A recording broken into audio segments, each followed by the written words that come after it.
பொதுப்பணித்துறை அமைச்சர் அவர்கள். மாண்புமிகு பேரவைத் தலைவர் அவர்களே, நம்முடைய மூத்த உறுப்பினர் முன்னாள் விவசாயத்துறை அமைச்சர்,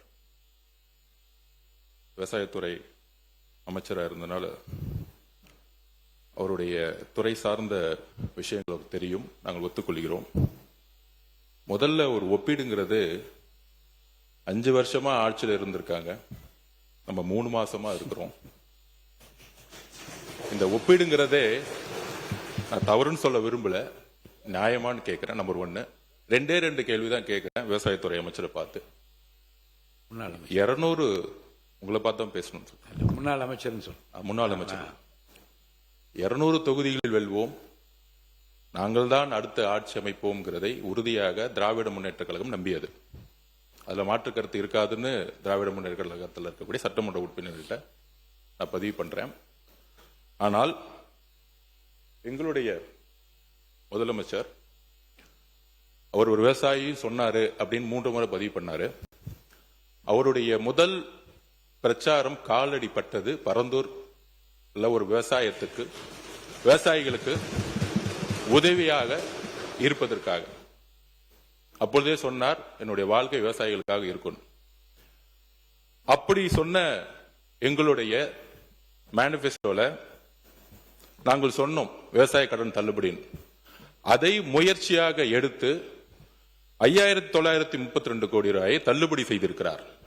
ஆனால் 200 தொகுதியின் வெல்வோம் சொன்ன திமுக தன்னுடைய தேர்தல் அறிக்கையில விவசாய கடன் தள்ளுபடி பேசவே இல்லை. அது அவரே ஒத்துக்கிட்டார். நாங்க அண்ணனே ஒத்துக்கிட்டார். அண்ணனே MRK பன்னீர்செல்வம் அண்ணனே ஒத்துக்கிட்டார். நாங்க விவசாய கடன் தள்ளுபடி பத்தி பேசவே இல்லை. விவசாய கடன் பத்தி ஏன் பேசல?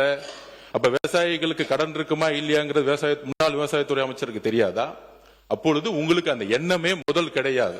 நீங்கள் ஆட்சியில் ஒருவேளை வந்திருந்தாலும் அந்த எண்ணம் உங்களுக்கு கிடையாது. ஆனால் அந்த எண்ணம் எங்க தலைவருக்கு இருந்திருக்கு.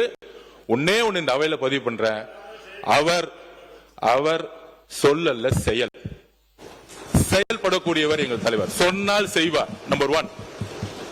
நம்பர் 2, இந்த அறிவிப்பை இப்பொழுது வரலாற்று ரீதியான ஒரு அறிவிப்பை கொடுத்தார். சன்னர் நகர் நெல்லுக்கு 2750 ரூபாய், 2600. உங்களை மாதிரி எங்களுக்கு கமெண்ட் பண்ண தெரியும். சபாநாயகர்களே, இதை நீங்கள் மரபுப்படி அவங்களும் நடந்துக்கணும் நாங்க கேட்டுக்கிறோம். எங்களோட உறுப்பினர்கள் மரபுப்படி இருக்கிறாங்க. கரும்புக்கு 4000 ரூபாய் கொடுக்கிறோம். இதற்கு பின்பு எதற்காக இதை முதலமைச்சர் உயர்த்தினார்? விவசாயி கிட்ட அவர் என்ன கேட்டார்? வந்தவன விவசாயி கிட்ட கேட்டார்.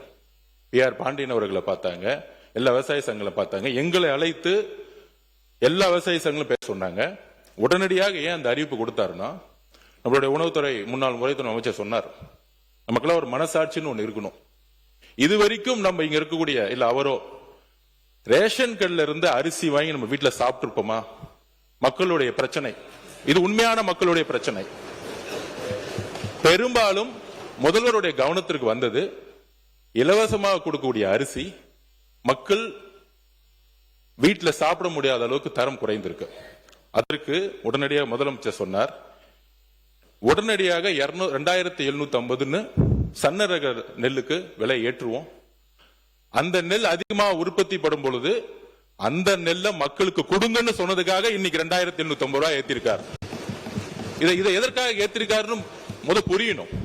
உணவுத்துறையில இப்ப இருக்க அரிசியோட நல்ல குவாலிட்டியான அரிசி கொடுக்கணும், சன்னரக அரிசி கொடுக்கறதுக்காக இந்த ஸ்கீமை கொண்டு வந்திருக்கார். நம்பர் 1. 4000 ரூபாய் எதற்காக கரும்புக்கு ஏத்திருக்காரு அப்படின்னா, விவசாயத்துறை அமைச்சர் சொல்லணும், முன்னாள் விவசாயத்துறை அமைச்சர் அண்ணன் சொல்லணும், கரும்போடைய ஏக்கர் பரப்பளவு இந்த 5 வருஷத்துல, கடந்த 5 வருஷத்துல எத்தனை லட்சம் ஏக்கர்ல இருந்து எத்தனை லட்சம் ஏக்கர் குறைஞ்சிருக்கு. குறிப்பாக வட மாவட்டத்தில் இருக்கக்கூடிய அமைச்சர் இங்க இருக்கு, முன்னாள் அமைச்சர் வேலுன்னு இருக்கிறாரு. எத்தனை லட்சத்துல இருந்து எத்தனை லட்சம் குறைஞ்சிருக்கு? தரவுகள் தான் ரொம்ப பேசினாரு. அண்ணன் முடிஞ்ச நீங்க தரவு சொல்லுங்க, எங்க தகவல்கள் இருக்கு, அவருக்கு வாய்ப்பு கொடுங்க.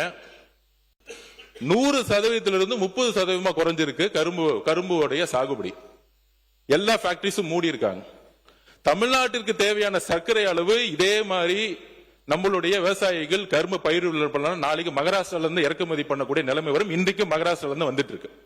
இதற்காக தான் இன்னைக்கு 4000 ரூபாய் இன்றைக்கு விலையை அனௌன்ஸ் பண்ணியிருக்கிறாரு. சோ கரும்போடைய உற்பத்தியே கடந்த 5 வருடத்தில் 70% குறைஞ்சிருக்கு, ஆலைகள் மூடப்பட்டிருக்கு. சோ விவசாயிகள் பயிரை விதைய வாங்குறதுல இருந்து உரத்தை வாங்குறதுல இருந்து உரத்தை வாங்கி அறுவடை பண்ணி அதை எடுத்துட்டு போய் கொள்முதல் பண்ணக்கூடிய இடத்துல 40 ரூபாய் வாங்கினதுல இருந்து குறைந்தபட்ச விலை இல்லாமல் இன்னைக்கு விவசாயிகள் கண்ணீரோட தான் இன்றைக்கும் இருந்திருக்கார்கள். உறுதியாக நாங்கள் சொல்றோம், இந்த ஆட்சி 5 வருடம் முன்பு விவசாயிகளோட பொற்கால ஆட்சியாக எங்களோட முதலமைச்சர் உருவாக்க சொன்னதை செய்வார்.